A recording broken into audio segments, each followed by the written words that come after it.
Ela era só uma menina, sofria em silêncio desde que se entendia por gente. Ela perdeu os pais ainda criança, em um acidente de carro que ela não gostava nem de lembrar.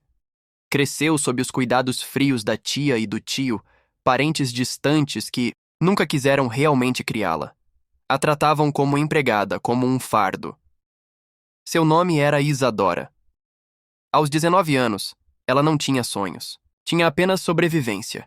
Ele morava em uma pequena cidade do interior, onde o tempo parecia ter parado. Ela ajudava na casa, cuidava dos sobrinhos e era constantemente lembrada de que não tinha valor algum. Até o dia em que ouviu uma conversa estranha atrás da porta da sala.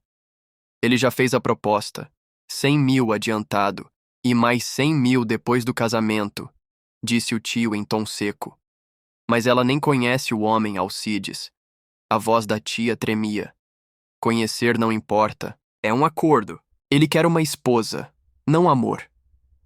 E naquele instante, Isadora entendeu.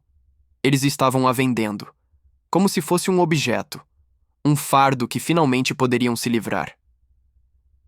No dia seguinte, ela foi colocada dentro de um carro preto com vidros escuros.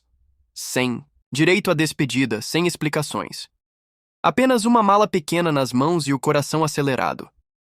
Tudo o que sabia era o nome do homem com quem se casaria. Arthur Vasconcelos. Ele era um milionário, dono de empresas no ramo imobiliário e de tecnologia.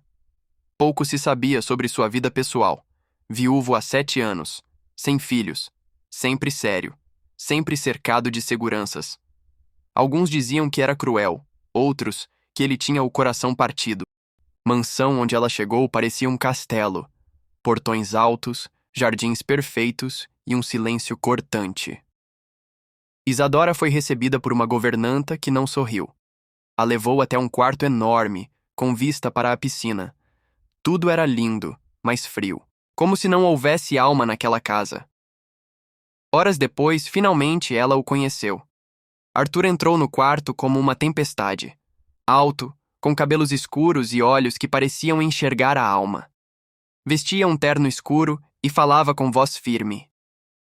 Você é Isadora? Ela assentiu com os olhos arregalados. A cerimônia será amanhã. Apenas assine os papéis. Depois você terá um quarto, comida e tudo o que precisar. Mas há regras. Ela não respondeu. Estava em choque. Mas por dentro, uma raiva silenciosa começava a crescer. Na manhã seguinte, casaram-se diante de um juiz e 2 testemunhas. Sem vestido branco, sem beijo, sem promessas. Na primeira noite juntos, Isadora esperava o pior. Mas ele não a tocou. Apenas disse: Eu não sou um monstro. Não farei nada contra sua vontade. Você está segura aqui. Aquelas palavras a confundiram. Como um homem frio e temido poderia ser gentil? Com o tempo, começou a observar Arthur.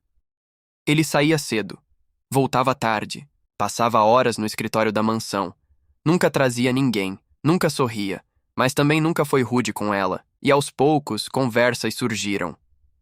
Primeiro sobre o jantar, depois sobre livros, filmes, e então sobre a vida. Isadora descobriu que Arthur havia perdido a esposa grávida em um acidente. Desde então, se isolou do mundo. Ele descobriu que ela gostava de desenhar, que sonhava estudar arquitetura e que nunca havia conhecido carinho verdadeiro. A convivência forçada começou a gerar laços inesperados. Ele começou a deixar bilhetes com frases doces. Mandava flores para o quarto dela. Um dia, apareceu com uma prancheta de desenho e uma inscrição em um curso de arquitetura online. Isadora começou a vê-lo com outros olhos. Ainda havia medo, mas havia também admiração. Foi numa noite chuvosa, em frente à lareira, que ele disse: Eu sei que nosso casamento foi um acordo, mas eu queria te pedir algo. Queria te conquistar. Por você. Sem pressa. Sem obrigação. Ela chorou. Porque nunca ninguém quis conquistá-la. Nunca ninguém perguntou o que ela queria. E então, aos poucos, o amor floresceu. Não foi fácil. Houve desconfianças, crises, medos. Mas também houve respeito, cumplicidade, conversas até. Tarde. Risadas inesperadas. Quando finalmente se entregaram, foi com ternura. Ela, ainda virgem, foi guiada com carinho. E ele, paciente, fez daquele momento uma entrega de alma. Não era mais um contrato. Era amor. Meses depois, renovaram os votos. Dessa vez, com vestido branco. Amigos.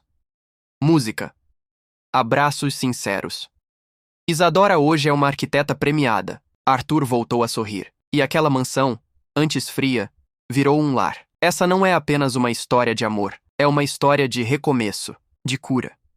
E de como até os acordos mais frios podem se transformar, quando o amor encontra espaço para florescer.